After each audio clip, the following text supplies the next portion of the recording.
হঠাৎ করেই বাংলাদেশের রাজনীতিতে ভারত এবং আমেরিকার দৌড়ঝাঁপটা খুব চোখে পড়ছে।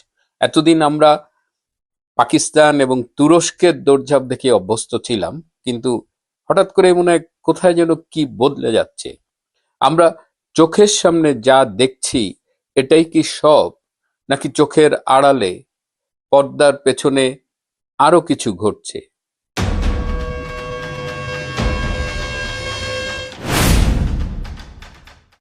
প্রিয় বন্ধুরা, প্রীতি, সালাম এবং শুভেচ্ছা নেবেন। বারবার বলছি যে সার্জিও গোর এলেন গেলেন, তারপরে ভারতীয় আরো বেশ কয়েকটা প্রতিনিধি দল এলো গেল। এর মধ্য দিয়ে বাংলাদেশের রাজনীতিতে বেশ নড়াচড়া লক্ষ্য করা যাচ্ছে। এই যে গত দুদিন সার্জিও গোর ভারতের অনেকের সাথে মিটিং করলেন, তার মধ্যে অজিত দোভালের সাথে একদিনে 9 ঘন্টা মিটিং করেছেন। আবার আমরা দেখেছি যে দীনেশ ত্রিবেদী বাংলাদেশের প্রধানমন্ত্রীর সাথে মিটিং করে সোজা চলে গেলেন দিল্লিতে, এবং পরের দিন সকালে ভারতের প্রধানমন্ত্রী, ভারতের স্বরাষ্ট্রমন্ত্রী সহ জাতীয় নিরাপত্তা উপদেষ্টা অনেকের সাথে তিনি বৈঠক করলেন। কিন্তু একটা ছবি আমরা দেখেছি যে দীনেশ ত্রিবেদী নরেন্দ্র মোদীর সাথে বসে মিটিং করছে।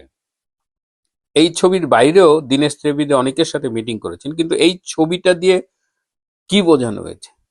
অর্থাৎ বাংলাদেশের বিষয় নিয়ে সরাসরি দীনেশ ত্রিবেদী নরেন্দ্র মোদীর সাথে কথা বলছে। এর মধ্য দিয়ে কি আমরা বুঝতে পারি আলোচনার গুরুত্ব? আমেরিকা এর আগে যখন ট্রাম্প নির্বাচিত হলো, নরেন্দ্র মোদী হোয়াইট হাউসে গেলেন 13ই ফেব্রুয়ারি গত বছরের। ট্রাম্প কিন্তু বলেছিলেন যে বাংলাদেশের বিষয়টা নরেন্দ্র মোদী বা ভারত দেখবেন, এবং যেটা তারা দীর্ঘদিন ধরে দেখে আসছে। কিন্তু তারপরে ট্রাম্প কিন্তু কথা রাখেননি, এবং ট্রাম্পের এই একটা সমস্যা, তিনি যা বলেন তিনি পর মুহূর্তে অন্য কথা বলেন, চোখ উল্টায় দেন, যে কারণে আজকে বিশ্বে কিন্তু অনেক রাষ্ট্রনেতাই বা সরকার প্রধানই ট্রাম্পের চাইতে তাদের উপরাষ্ট্রপতি জেডি ভান্সের সাথে কথা বলতে বেশি স্বাচ্ছন্দ্য বোধ করেন। এখন আমেরিকা আবারও ইন্ডিয়ার সাথে খুব ঘনিষ্ঠতা গড়ে তুলছে, এবং আমেরিকা এই মুহূর্তে ইরান থেকে একটা সম্মানজনক এক্সিট চায়।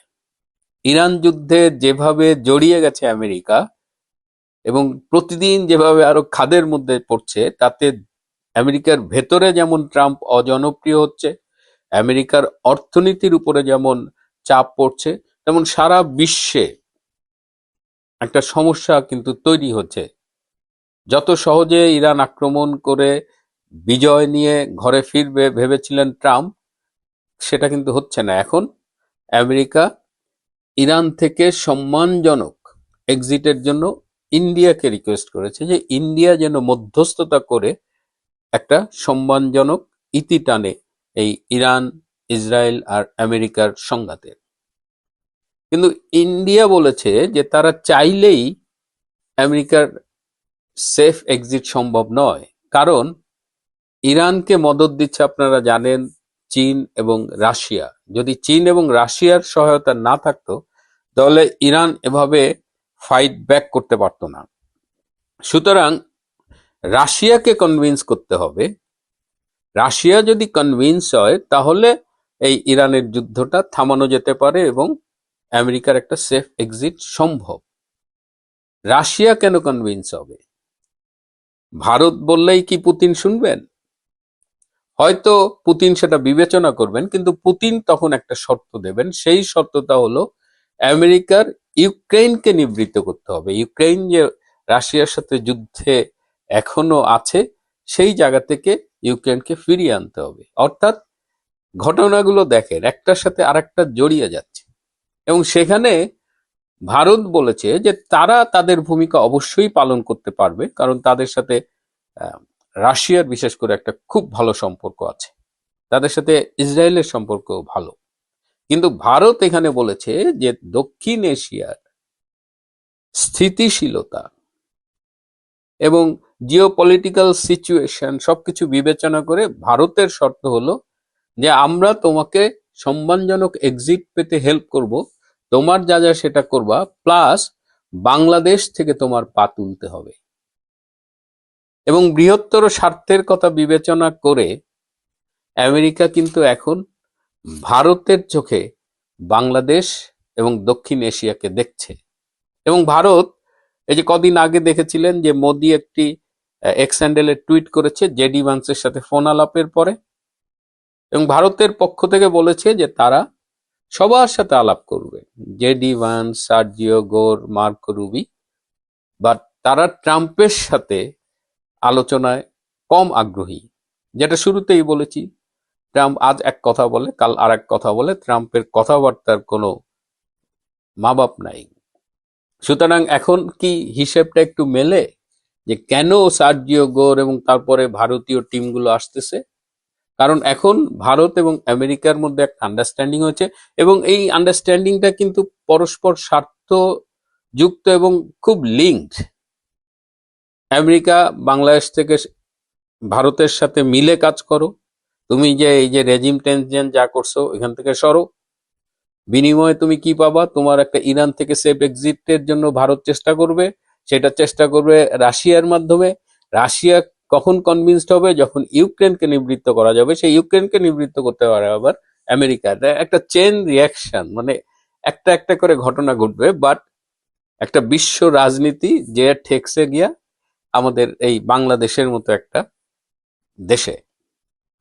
সো এই কারণে এখন বাংলাদেশের ব্যাপারে এই আগ্রহগুলো আমরা দেখতে পাচ্ছি। এখন তারেক রহমান, যিনি বাংলাদেশে এসেছিলেন, নির্বাচিত হয়ে প্রধানমন্ত্রী হলেন, এই সব কিছুর মধ্যে কিন্তু ভারতের মধ্যস্থতা ছিল। এবং বিক্রম দোরাইস্বামী, যিনি সম্প্রতি বাংলাদেশে এসেছিলেন, তিনি যুক্তরাজ্যে ভারতের হাইকমিশনার থাকাকালীন তারেক রহমানের সাথে যে নেগোসিয়েশন হয়েছে ভারতের, তিনি ছিল নেগোসিয়েশনের মেইন পয়েন্ট, ফোকাল পয়েন্ট ভারতের পক্ষ থেকে। যেহেতু তিনি লন্ডনে ছিলেন, তারেকও লন্ডনে ছিলেন।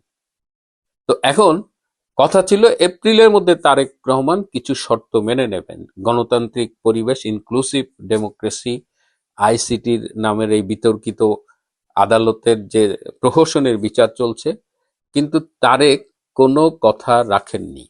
তারেক তার স্বরূপ দেখিয়ে দিয়েছেন ভারতকে। সে যে ঠিকই ওই তুরস্ক, পাকিস্তান, তার সেই অরিজিনাল বেল্ট এবং টু সাম এক্সটেন্ট চীন, এদের সাথে গিয়ে মাখামাখি শুরু করছে।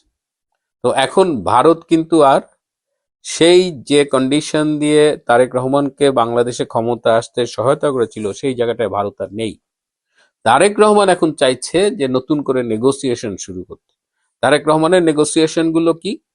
তারেক রহমানের নেগোসিয়েশন হলো 2027 সালে এই আইসিটির এই মামলা টামলা এগুলো সে স্থগিত করবে। 2028 সালে বাংলাদেশ আওয়ামী লীগের কার্যক্রমের উপর থেকে নিষেধাজ্ঞা তুলে নেবে। পরবর্তীতে তার সুবিধাজনক সময়ে, তার সরকার যখন খুব ভালো অবস্থানে থাকবে, সেই সময় সে একটা নির্বাচন দেবে। সেটা 2030 বা ওরকম সময়ে, যখন ডিউ হয়। কিন্তু তারেক রহমানকে এখন আর এই নেগোসিয়েশনের সুযোগ দেওয়া হবে না। তাকে স্পষ্ট জানিয়ে দেওয়া হয়েছে যে যেহেতু সে তার স্বরূপ উন্মোচন করেছেই, সুতরাং এখন আর নেগোসিয়েশন নাই, এখন তাকে কি কি করতে হবে সেটি বলে দেওয়া হয়েছে। এই যে এত দৌড়ঝাঁপ, এর মধ্য দিয়ে তারেক রহমানকে বলে দেওয়া হয়েছে যে 22 সেপ্টেম্বর এই আইসিটির এই প্রহসনমূলক বিচারের এই খেলা বন্ধ করতে হবে এবং শেখ হাসিনাকে বাংলাদেশে পূর্ণ নিরাপত্তা দিয়ে ফিরিয়ে আনতে হবে। তারেক রহমানের সামনে এখন দুটো পথ, এই দাবিগুলো মেনে নেওয়া এবং বাংলাদেশে ইনক্লুসিভ ডেমোক্রেসি চালু করা, অর্থাৎ আওয়ামী লীগের কার্যক্রমের উপর যে নিষেধাজ্ঞা সেটি তুলে নিতে হবে। তার মানে এই বিচার বিভাগের স্বাধীনতা, আইসিটির এই প্রহসন বন্ধ করা, শেখ হাসিনার নিরাপদ প্রত্যাবর্তন, শেখ হাসিনার বিরুদ্ধে যে মামলাটা রায় দেওয়া হয়েছে, এইসব রায় বাতিল করতে হবে, এসব মামলা তুলে নিতে হবে, আওয়ামী লীগের নেতাদের মামলা তুলে নিতে হবে। এইসব মিলিয়ে একটা প্যাকেজ। তারেক রহমান এই দাবি মানতেও পারেন, নাও মানতে পারেন। তিনি যদি মানেন, বাংলাদেশে একটা গণতান্ত্রিক পরিবেশ ফিরে আসবে, সেখানে সবাই মিলে সিদ্ধান্ত নেবে, প্রয়োজনে একটা নির্বাচন হবে। আর তিনি যদি না মানেন, তখন তিনি একটা বিশাল ঝুঁকি নেবেন, এবং সেই ঝুঁকি হয়তো এমনও হতে পারে যে তাকে আবারও দীর্ঘ নির্বাসনে চলে যেতে হবে। এখন তিনি এই ঝুঁকি নেবেন কিনা। এদিকে তাকে উস্কাচ্ছে আমাদের সেই গ্যাং অফ ফোর মিডিয়ার। আপনারা মতিউর রহমান চৌধুরীর লেখাগুলো দেখবেন, প্রথম আলো ডেইলি স্টারের রিপোর্টিং দেখবেন, নুরুল কবিরের লেখাগুলো দেখবেন। তারা এই যে ব্রিক্স সম্মেলনে তারেক রহমান যাবেন, এটা মোটামুটি ডিসাইডেড। সেটাও কিন্তু তারা নিবৃত্ত করার জন্য আপ্রাণ চেষ্টা করছে। তারা বলছে তারেক রহমানের যাওয়া ঠিক হবে না। এখন তারেক রহমানই সিদ্ধান্ত নেবেন তার রাজনীতির ভবিষ্যৎ। তিনি বাংলাদেশে থেকে সবাইকে নিয়ে গণতান্ত্রিক পরিবেশে রাজনীতি করবেন, নাকি বাংলাদেশ থেকে আবার দূরে চলে যাবেন। প্রিয় বন্ধুরা, আজ এ পর্যন্তই। ভালো থাকবেন, সুস্থ থাকবেন, তার চেয়েও জরুরি হলো নিরাপদে থাকবেন। সবাইকে অনেক ধন্যবাদ।